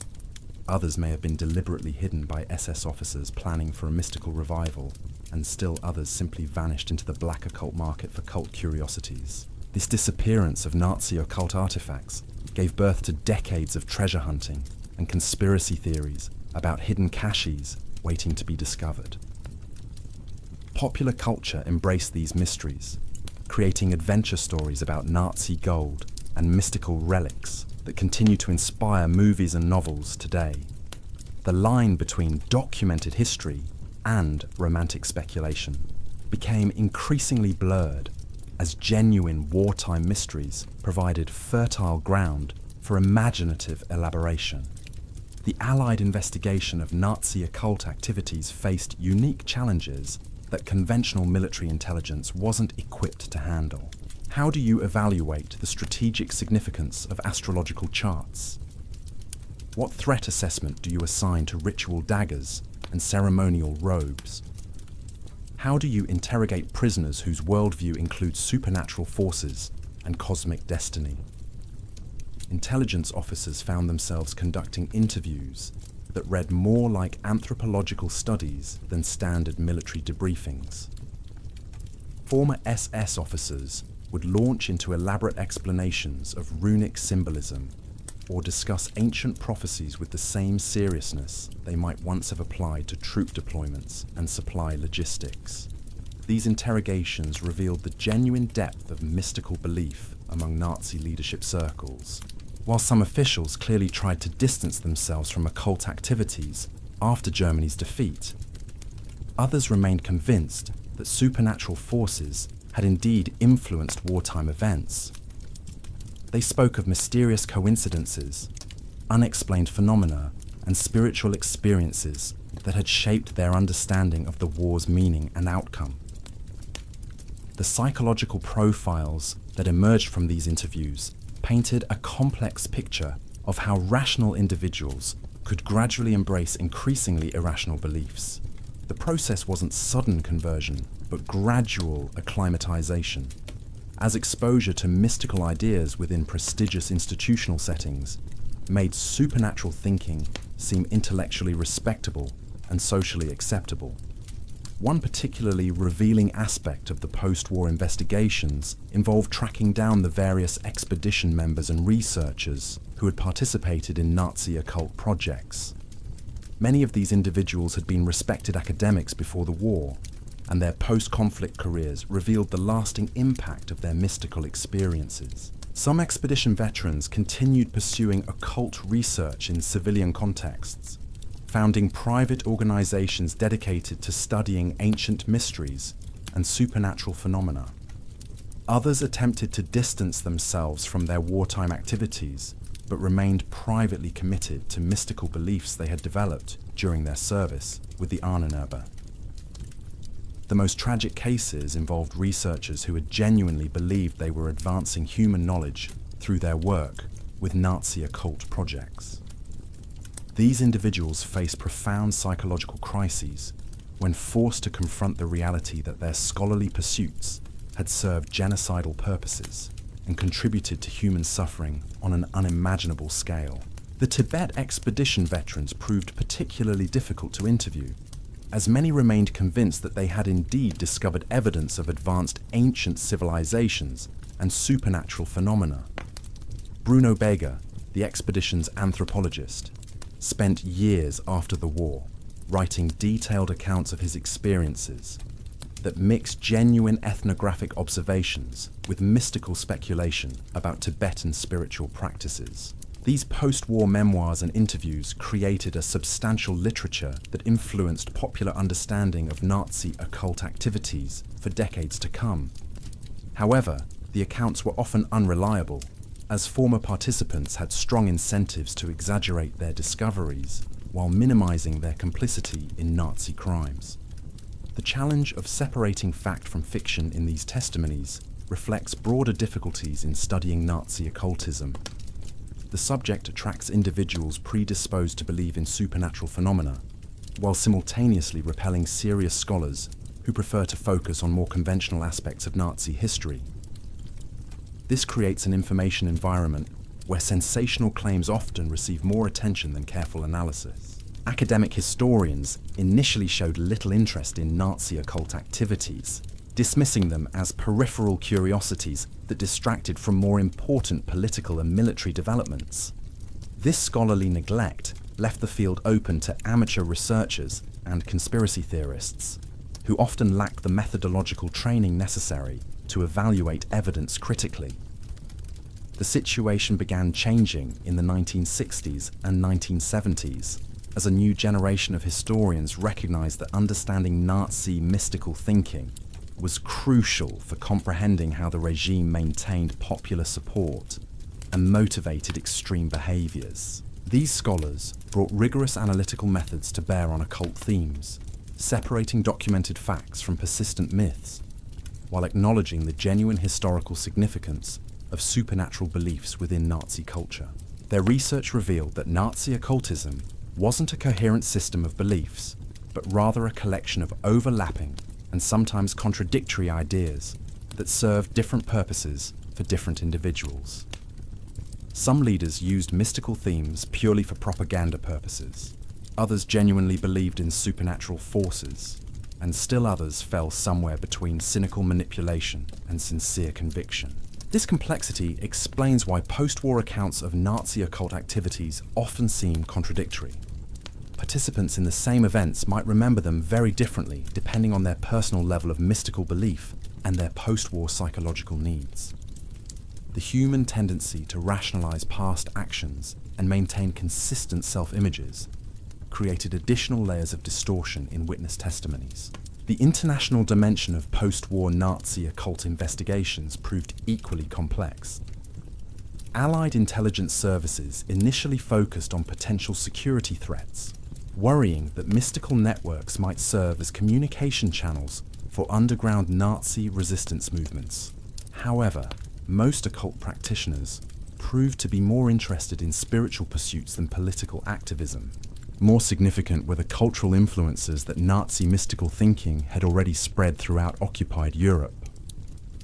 Local populations in conquered territories had been exposed to years of propaganda that presented occult ideas as legitimate scholarly positions. These influences didn't disappear when German armies retreated, but continued shaping popular attitudes toward ancient history, archaeological interpretation, and the relationship between science and supernatural belief. The post-war period also witnessed the emergence of new mystical movements that drew inspiration from Nazi occult themes while rejecting their political associations. These groups adopted symbols, practices, and historical narratives that had been developed within SS circles, but claimed to represent authentic ancient traditions rather than modern political innovations. This process of cultural appropriation created ongoing confusion about which occult ideas were genuinely ancient and which were Nazi inventions masquerading as traditional knowledge. The black sun symbol, for example, became popular among various mystical groups who believed they were connecting with primordial Germanic spirituality, unaware that the symbol had been created specifically for Wewelsburg Castle in the 1930s. The commercialization of Nazi occult mysteries began almost immediately after the war's end, as publishers recognized the market appeal of stories about supernatural Nazis and mystical artifacts. Books, magazines, and eventually films exploited public fascination with the subject, while often prioritizing entertainment value over historical accuracy. This commercial exploitation created a feedback loop where sensational claims about Nazi occult activities gained credibility through repetition rather than evidence. Stories that appeared in popular magazines were cited by later authors as historical sources, gradually transforming speculation into accepted fact within certain communities. The entertainment industry's treatment of Nazi occultism reached its culmination in the Indiana Jones films of the 1980s, which crystallized popular imagination around the image of Nazi archaeologists seeking supernatural artifacts for military purposes. While these movies were obviously fictional, they reinforced cultural associations between Nazism and occultism that continue to influence public understanding of the subject. The persistent appeal of Nazi occult themes in popular culture reflects deeper psychological needs that extend far beyond historical curiosity. Stories about mystical Nazis tap into fundamental human fascinations with secret knowledge, hidden power, and the triumph of good over evil. They provide clear moral frameworks where supernatural forces ultimately ensure that justice prevails, even when conventional military and political methods seem inadequate. This psychological appeal helps explain why conspiracy theories about surviving Nazi occult networks remain popular decades after the war's end. The idea that mystical forces continue operating behind the scenes offers both explanation for contemporary problems and hope for eventual resolution through supernatural intervention. However, the romanticization of Nazi occultism in popular culture has had troubling consequences for historical understanding and contemporary political discourse. By focusing on mysterious artifacts and mystical ceremonies, these narratives often obscure the mundane bureaucratic processes through which genocide was planned and implemented. The emphasis on supernatural evil can make it harder to recognize how ordinary people became complicit in extraordinary crimes. More dangerous is the way that popular fascination with Nazi mysticism can serve as a gateway for individuals who are initially attracted to occult themes, but gradually become exposed to underlying ideological content.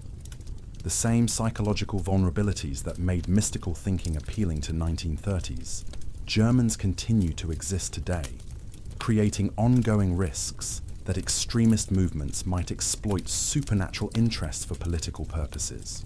The academic study of Nazi occultism has evolved considerably since the immediate post-war period, developing sophisticated methodological approaches that can distinguish between different types of evidence and different levels of mystical commitment within Nazi circles.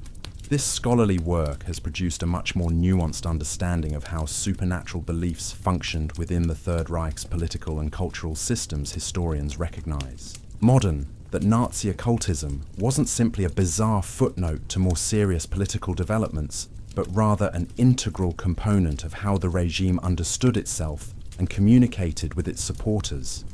The mystical themes weren't external additions to Nazi ideology, but rather emerged from the same psychological and cultural sources that made fascism appealing to millions of Europeans during the interwar period.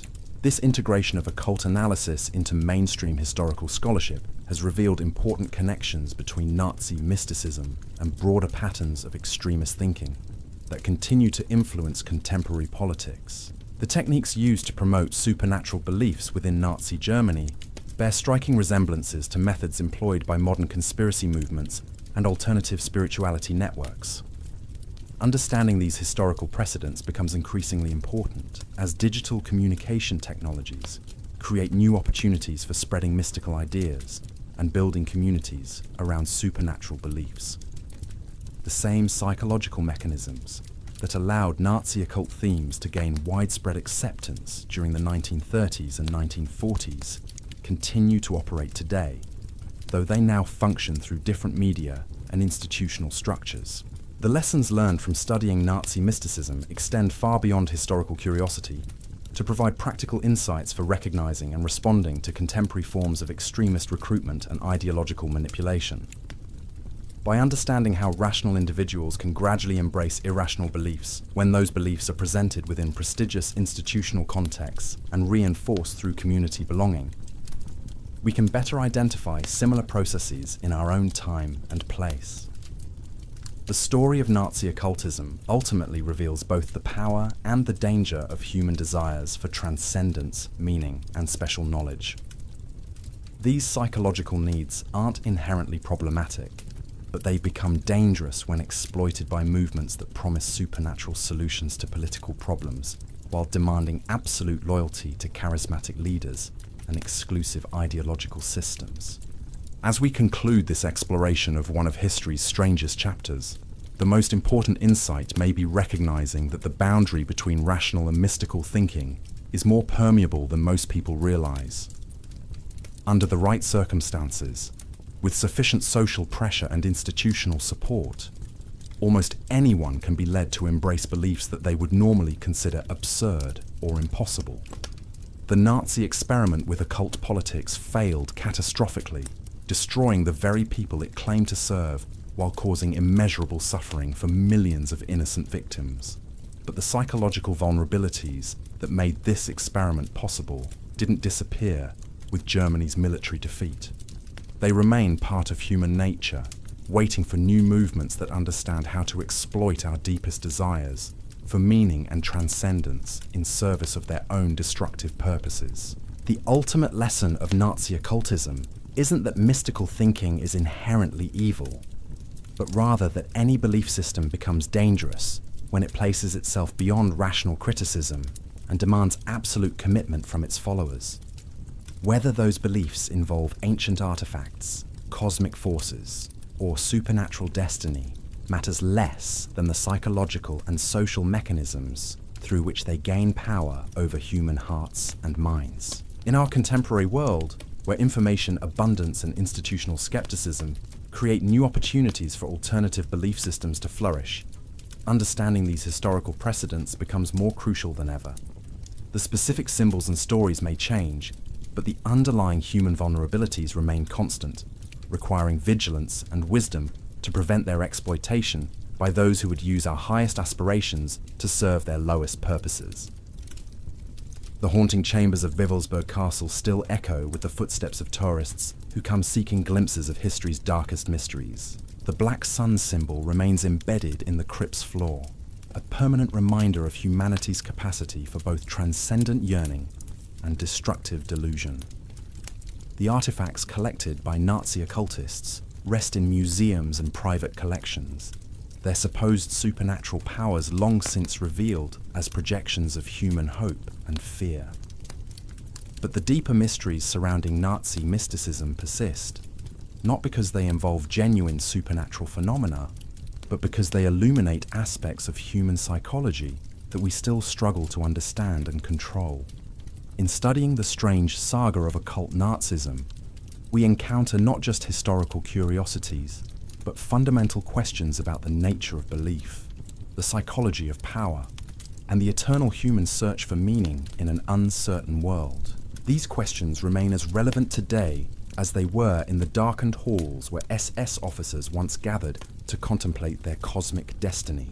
The answers we discover through careful historical analysis won't solve all contemporary problems, but they may help us recognize when our own highest aspirations are being manipulated by those who understand the dangerous power of promising supernatural solutions to earthly challenges.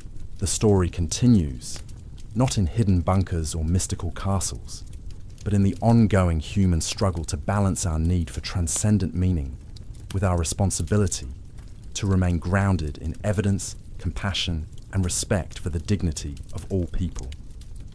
In that struggle, the lessons learned from Nazi occultism serve not as entertainment, but as warning, not as mystery, but as revelation of truths we ignore at our peril. The final chapter of our journey through Nazi occultism brings us to perhaps the most chilling realization of all: how these mystical obsessions didn't simply vanish with Germany's surrender, but transformed and adapted, finding new expressions in the decades that followed. The ideas that had seemed so compelling during the regime's darkest hours proved remarkably resilient, morphing into new forms that continue to influence our world today. In the immediate aftermath of the war, Allied investigators discovered something they hadn't expected. The Nazi occult network wasn't simply a collection of individual enthusiasts, but a sophisticated system of beliefs and practices that had put down deep roots throughout German society.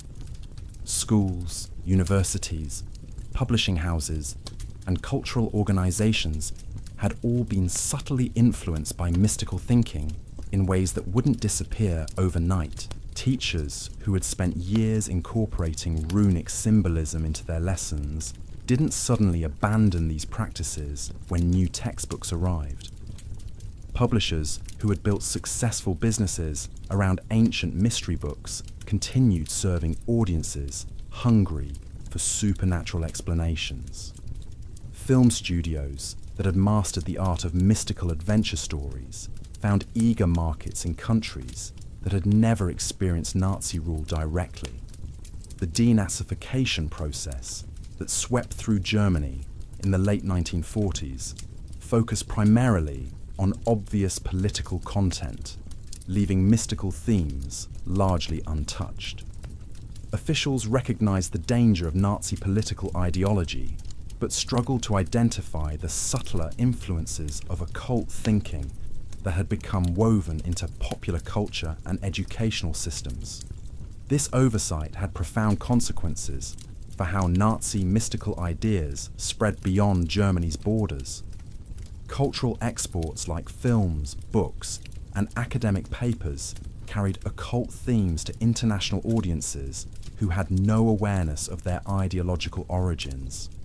What had once been tools of Nazi propaganda became sources of entertainment and scholarly speculation in countries around the world. The process wasn't deliberate cultural imperialism, but rather the natural result of how ideas travel through networks of communication and exchange. A German archaeological theory about ancient Aryan migrations might influence a British anthropologist's research, which could then shape an American museum exhibit, which might inspire a Hollywood adventure film that reaches audiences across multiple continents.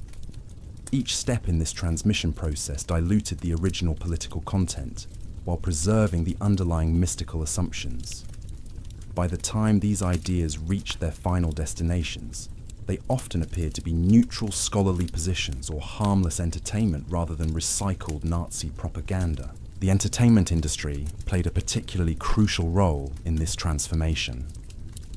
Adventure stories about archaeological expeditions and ancient mysteries proved enormously popular, with audiences seeking escapist entertainment after the war's devastation. Publishers and filmmakers discovered that mystical themes could be easily separated from their Nazi origins while retaining their psychological appeal. The result was a flowering of popular culture that borrowed heavily from Nazi occult imagery and narratives while claiming to represent universal human interests in mystery and adventure. Ancient astronaut theories, lost civilization speculation, and treasure hunting stories all drew inspiration from research programs that had originally been designed to validate Nazi racial theories. This cultural recycling created a peculiar situation where ideas that had once served genocidal purposes became sources of innocent entertainment for millions of people who had no awareness of their dark origins. The same mystical themes that had helped justify mass murder were now helping sell movie tickets and paperback novels. The academic world faced its own challenges in dealing with Nazi occult legacies. Universities that had collaborated with Ahnenerbe research programs needed to distance themselves from their wartime activities while preserving valuable scholarly resources and institutional reputations. This created strong incentives to minimize the significance of mystical influences and emphasize the purely scientific aspects of Nazi-sponsored research.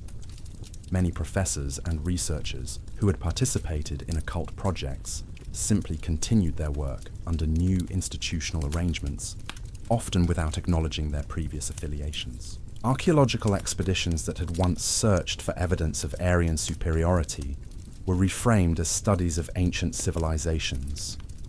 Anthropological research that had supported racial hierarchies became investigations of human cultural diversity. This institutional continuity meant that scholarly networks that had been established during the Nazi period remained largely intact after the war. Researchers continued collaborating, sharing ideas, and building upon each other's work, even when the political context that had originally brought them together had disappeared.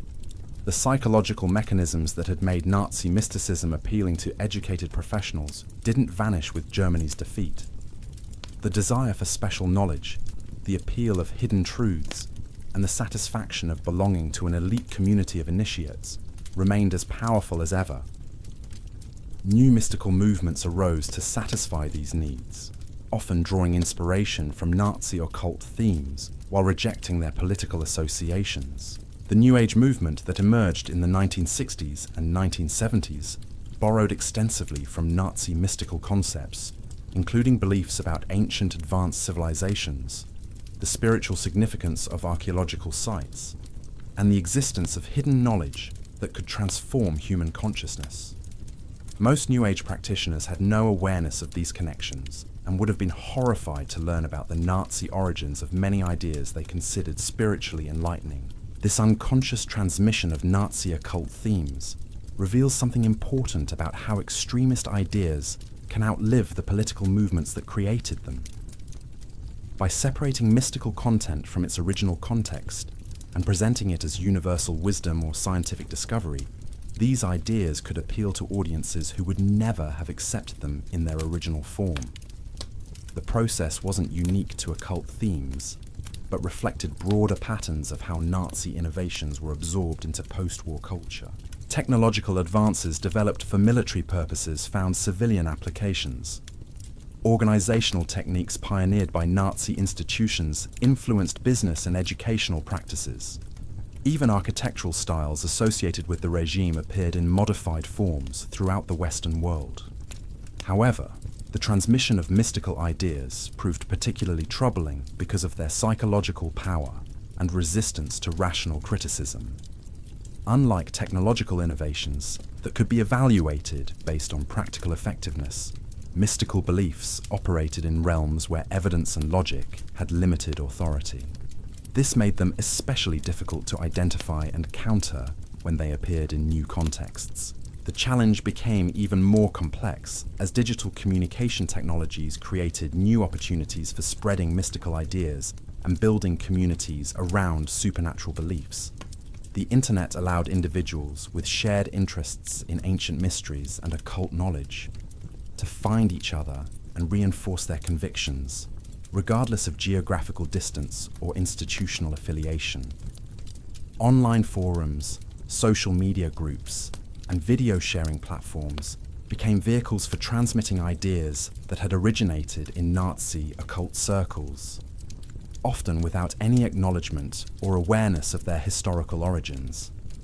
A YouTube video about ancient Aryan civilizations might reach thousands of viewers who had no idea they were consuming recycled Nazi propaganda.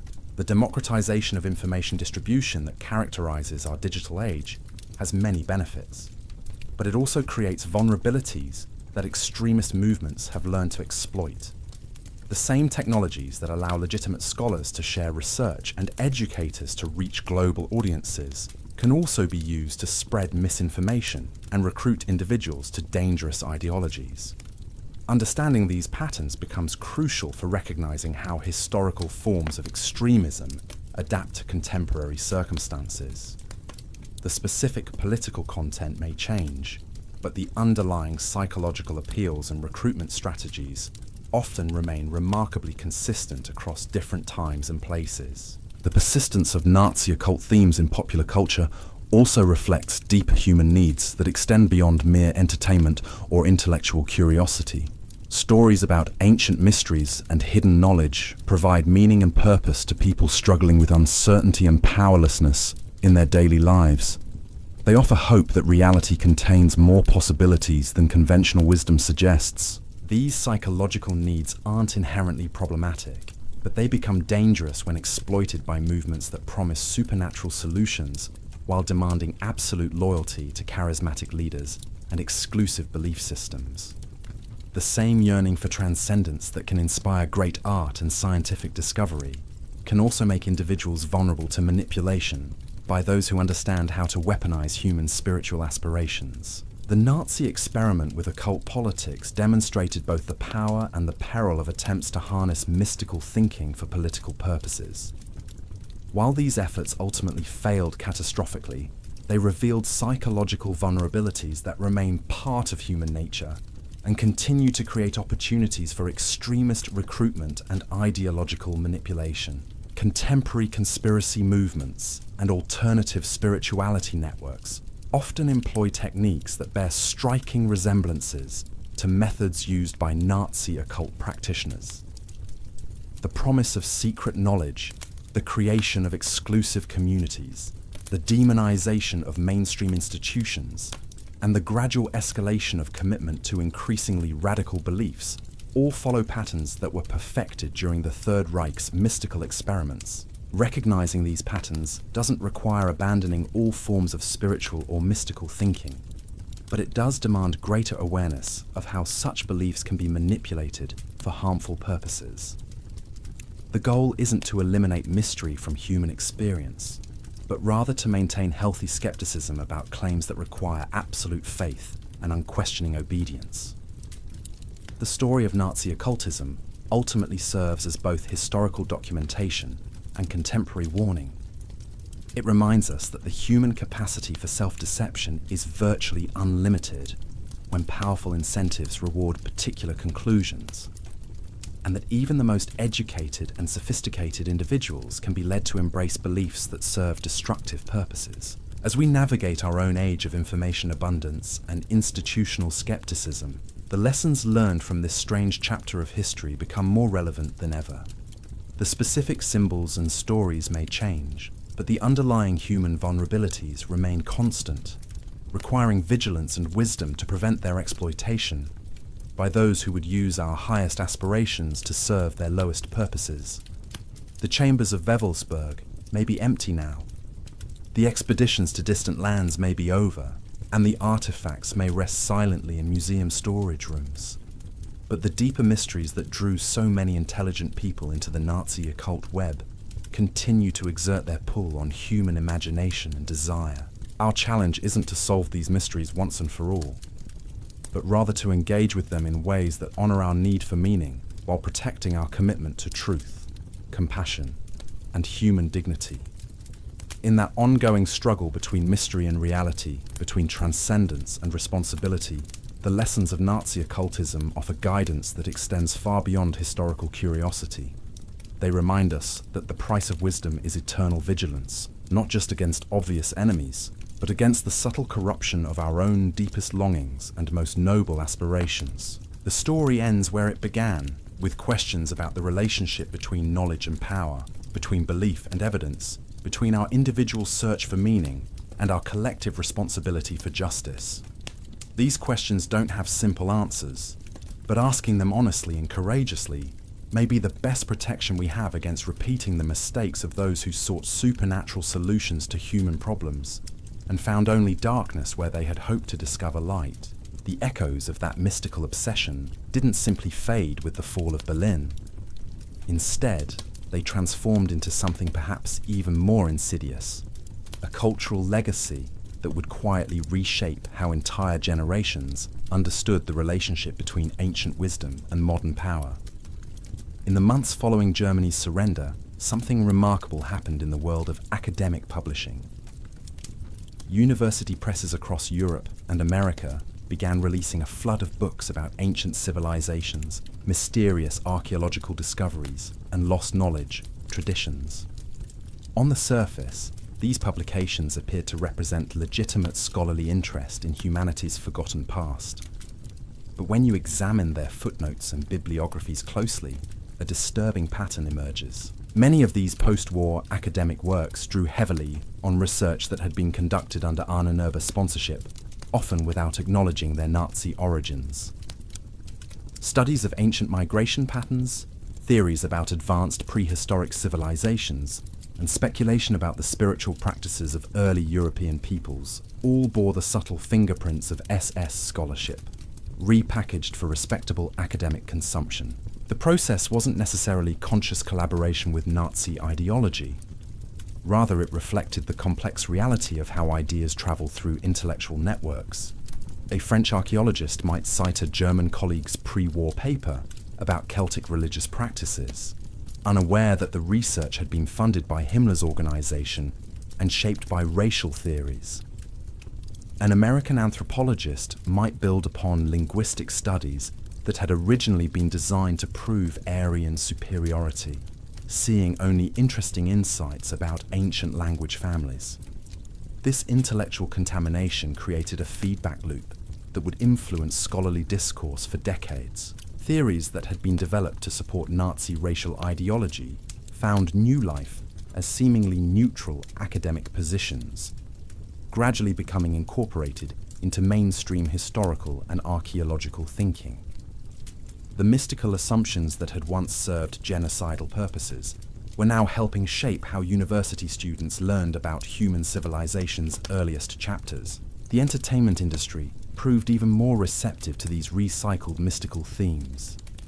Hollywood discovered that audiences had an apparently insatiable appetite for adventure stories featuring archaeological expeditions, ancient mysteries, and supernatural artifacts. What the film industry didn't advertise was how many of these narratives drew inspiration directly from Nazi occult projects and expeditions. The treasure-hunting adventures that became staples of popular cinema often followed plot structures that mirrored actual Ahnenerbe missions. Teams of intrepid researchers would travel to exotic locations, decipher ancient symbols, and uncover powerful relics while competing against shadowy antagonists. These stories provided thrilling entertainment, while unconsciously normalizing the idea that archaeological research was primarily about finding mystical objects rather than understanding human cultures. Television programming embraced similar themes through documentary series that presented ancient mysteries as unsolved puzzles, waiting for modern investigators.